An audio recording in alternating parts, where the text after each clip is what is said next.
This channel does not promote any violent, harmful, or illegal activities. All content provided by this channel is meant for an educational purpose only. হুমায়ুনের বাবরি নিয়ে তৃণমূল সরকারকে নিশানা শ্রমিকের। রাজ্য সরকারের অনুমোদনেই বাবরি মসজিদ হচ্ছে। এই সরকার মৌলবাদ বিচ্ছিন্নতার পক্ষে, দাবি রাজ্য বিজেপির সভাপতির। একদিকে হুঙ্কার চলেছে বাবরি মসজিদ হবে রাজ্য সরকারের অনুমোদনে। কালকে আমরা দেখতে পেলাম কিছু ধর্মান্ধ মানুষ মাথায় ইট নিয়ে পৌঁছে গেল, আর পুলিশ নির্বিকারভাবে তাকিয়ে থাকলো। বাবরের সমাধিটাও পর্যন্ত এদেশে নেই, তো এদেশের মানুষ ছিল না। এত মানুষকে খুন করা, অসংখ্য মন্দির ধ্বংস করবার পরে বলেছিল আমার মৃতদেহটা যেন সামারখান্ডে কবর দেয়া হয়। সেখানে একটা ফুল দিতেও কেউ যায় না। আর পশ্চিমবঙ্গে এখন এই বাবরের শাসন চলেছে রাজ্যে। বর্তমানে যে সরকারটা আছে এটা বাবরপন্থী সরকার, এটা হিন্দু বিরোধী সরকার, বাংলাদেশি হিন্দু উদ্বাস্তুদের বিরোধী সরকার। এই সরকার ভারতীয় মুসলমানদের পক্ষে নয়, এই সরকার মৌলবাদের পক্ষে, বিচ্ছিন্নতাবাদের পক্ষে। এই সরকারের যিনি মুখ্যমন্ত্রী তিনি এবং তার দল মনে করছেন পশ্চিমবঙ্গটা একটা পৃথক দেশ এবং তিনি তার প্রধানমন্ত্রী। বাস্তবে এটা সম্ভব। হুমায়ুনকে দিয়ে যদি মেরুকরণের তাস খেলে, তাহলে সেই হুমায়ুন কবিরকে 2019 সালে কারা লোকসভায় যেন টিকিট দিয়েছিল।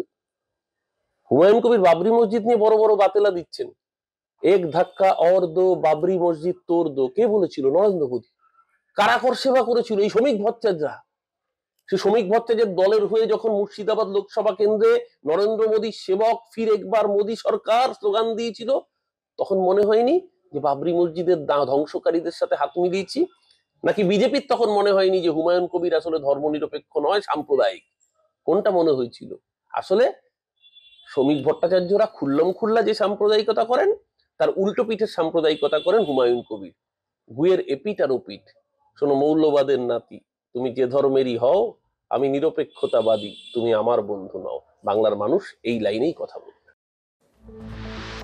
মুর্শিদাবাদের রেজিনগরে সেখানে বাবরি মসজিদের ভিত্তিপ্রস্তর যেখানে স্থাপন করেছেন হুমায়ুন কবির, সেই এলাকা পরিদর্শনে তিনি যান এবং সেই এলাকা পরিদর্শনে গিয়ে তিনি কি বলছেন, তার কি বক্তব্য?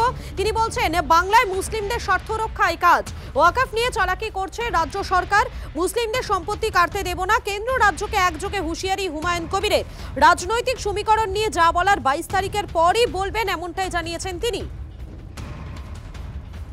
আমার কাজই এখন গোটা বাংলার মানুষের, মুসলমানদের স্বার্থ সুরক্ষিত রাখা, ওয়াকফ নিয়ে আন্দোলন করা। যে রাজ্য সরকার চালাকি করে মুসলমানদের সম্পত্তি 1 নম্বর খতিয়ানে তুলে দিচ্ছে, তাদের কবরস্থান, তাদের অন্যান্য, 1 ইঞ্চি জমি রাজ্য সরকারকে কাটতে দেব না, কেন্দ্র সরকারকেও কাটতে দেব না। যতক্ষণ হুমায়ুন কবির বেঁচে থাকবে, মুসলমান ভাইদের স্বার্থের জন্য জিন্দেগি দিয়ে দেবে। কিন্তু নতুন রাজনৈতিক সমীকরণ কি হবে? ও 22 তারিখের জন্য ওয়েট করতে হবে।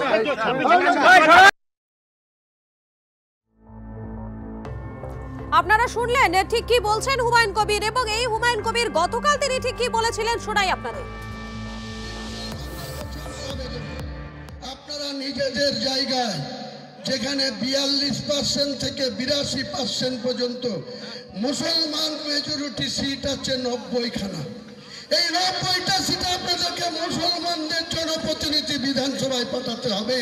204টার মধ্যে মমতা ব্যানার্জি আর শুভেন্দু অধিকারীর মধ্যে লড়াই হোক।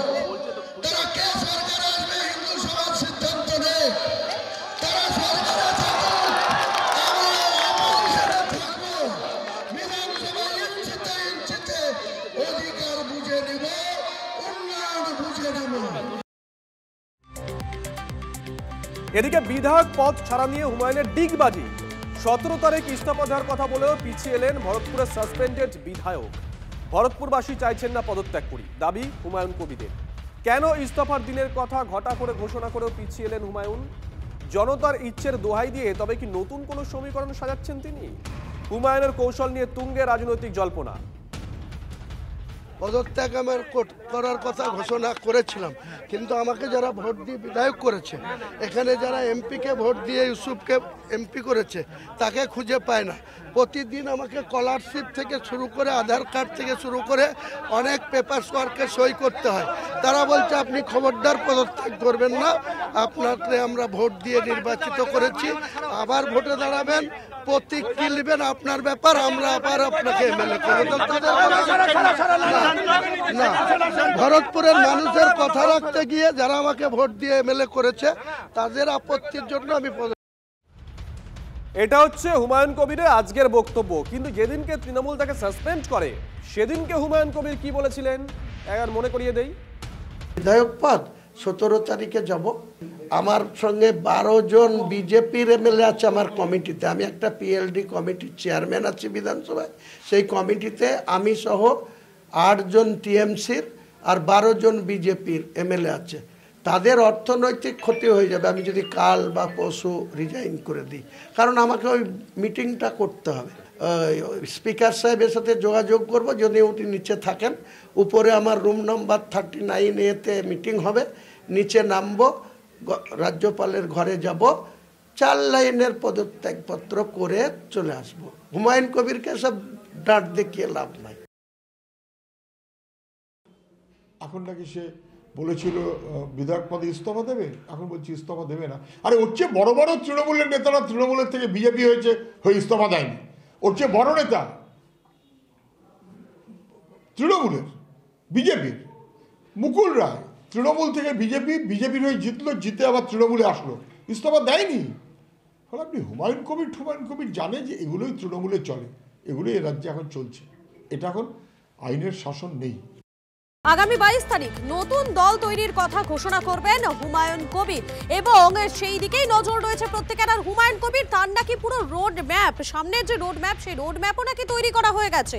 মিমের সঙ্গে জোট করবেন, সিপিএম এর সঙ্গেও জোটে রাজি, দাবি ভরতপুরের বিধায়কের। রাজ্যে কত আসনে লড়বেন, মুর্শিদাবাদে কার কার সঙ্গে জোট করবেন জানিয়ে দিলেন তিনি নিজেন। আমার নতুন দল তো রেডি আছে, 22 তারিখে ওপেন করব এবং ওয়াইসি সাহেবের সঙ্গে জোট করব। আসাউদ্দিন ওয়াইসির সঙ্গে। এবং জোট করে কতগুলো সিটে লড়বেন ভেবেছেন? আমি তো টোটাল টার্গেট 135, তার মধ্যে ওয়াইসি সাহেব কতটুকু সিট ডিমান্ড করে দেখতে হবে। মানে ওই 135-এর মধ্যে 2 জনের শেয়ার হবে? হ্যাঁ, 2 জনা, মানে ওদের ম্যাক্সিমাম সিট তো ওদের ছাড়বো না আমি। ওনারা বিহারে কটা সিটে লড়েছিল, 5টা পেয়েছে। আমি মুর্শিদাবাদ দিয়েই ধরছি। ধরুন মুর্শিদাবাদে যদি সঠিকভাবে জোট করতে হয়, আমার সঙ্গে সিপিএমও রাজি আছে জোট করতে। সিপিএম, আইএসএফ এদেরকে হয়তো 4টে সিট ছাড়লাম, 0 আছে তো। কংগ্রেসও 0 আছে, কংগ্রেসকে 10টা ছাড়লাম, যেহেতু অধীর চৌধুরীর একটা মাস ভ্যালু আছে মুর্শিদাবাদে। ও যদি এগ্রি হয় তাহলে ওকে 10টা ছাড়লাম, 10 আর 4 14, আমার 8-8-এর মধ্যে ওয়াইসি সাহেবকে 2 ছাড়বো, আমি 6টায় লড়বো। একইভাবে মালদা, দক্ষিণ দিনাজপুর, উত্তর দিনাজপুর, কুচবিহার, একদম মেখলিগঞ্জ থেকে শুরু করব কাকদ্বীপ পর্যন্ত, বীরভূম, কোনো জেলা বাদ যাবে না আমাদের দলের প্রার্থী। শিডিউল কাস্ট সিট যেটা রিজার্ভ আছে, এই যে খড়গ্রাম, বড়ুয়া, নবগ্রাম, এসব সিটেও প্রার্থী দেবো। এরা ভেবে না যে আমি শুধু মুসলিমের পার্টি বানাচ্ছি, এদের একদম রাজনৈতিকভাবে এদেরকে ফিনিশ করাই হচ্ছে আমার কাজ। আর আপনি বললেন কংগ্রেস যদি রাজি না হয় সেক্ষেত্রে কংগ্রেস 0 আছে, আবার 0 থাকবে। আপনারা শুনলেন হুমায়ুন কবির, তিনি ঠিক কি বলছেন তার বক্তব্য আপনাদেরকে শোনালাম।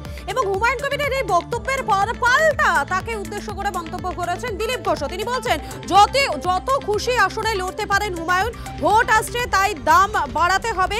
গতবার আইএসএফ যা করেছিল এবার সেটাই করছেন হুমায়ুন কবির। হুমায়ুনের 90 আসনে লড়াইয়ে জবাব দিলেন বিজেপি নেতা দিলীপ ঘোষ। দুটোও দিতে পারেন, 10টাও দিতে পারেন, দাম বাড়াতে হবে, ইলেকশন আসছে। আর নিশ্চয়ই একটা টার্গেট নিশ্চিত আছে। গতবারে সিএসএফ কে দেখেছি আমরা, অনেক বড় সভা করে অনেক বড় ভাষণ দিচ্ছিল ওরা, কিন্তু একটা সিটেই সন্তুষ্ট ছিল, আইএসএফ। আর এবারেও ঠিক একই জিনিস উনি করছেন। আর ইলেকশন আগে সবাই বার্গেনিং করে, তিনিও তাই করছেন। কে হুমায়ুন কবির কাকে আহ্বান জানাচ্ছেন, কি একসাথে লড়বেন? উনি কোথায় লড়বেন? উনি তো তৃণমূলের হয়ে লড়বেন, লড়ে বিজেপিতে যাবেন, বিজেপিতে লড়বেন, লড়ে হেরে গিয়ে আবার তৃণমূলে আসবেন, এই তো ওর কারবার। ফলে উনি আবার কাকে কি আহ্বান জানাচ্ছেন না জানাচ্ছেন, আমার মনে হয় সব কথা কোনো গুরুত্ব দেওয়া উচিত না।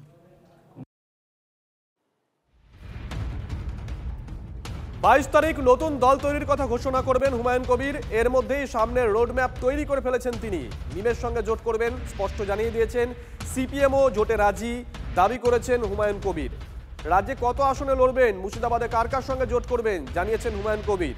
হুমায়ুন কবির যখন কথা বলছেন, কংগ্রেসকে আসন ছাড়ার কথা বলছেন, মিমকে আসন ছাড়ার কথা বলছেন, তখন অধীর চৌধুরী কি বলছেন শুনুন। করতেই পারে, আসাদুদ্দিন তো বসেই আছে, বিহারে নির্বাচন করেছে, বিহারে নির্বাচন করে বিজেপি পার্টির উপকার করে দিয়েছে, বিজেপি পার্টির হাত শক্ত করে দিয়েছে, ধর্মনিরপেক্ষ শক্তিকে দুর্বল করে দিয়েছে।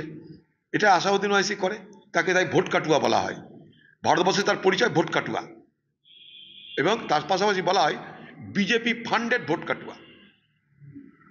আপনাদেরও অফার দিয়েছে, হুমায়ুন কবির বলেছেন যে তার প্রতিপক্ষ বিজেপি এবং তৃণমূল, কংগ্রেস এবং সিপিএম আমার সাথে আসুন, একসাথে ভোট করতে আমাদের অফার।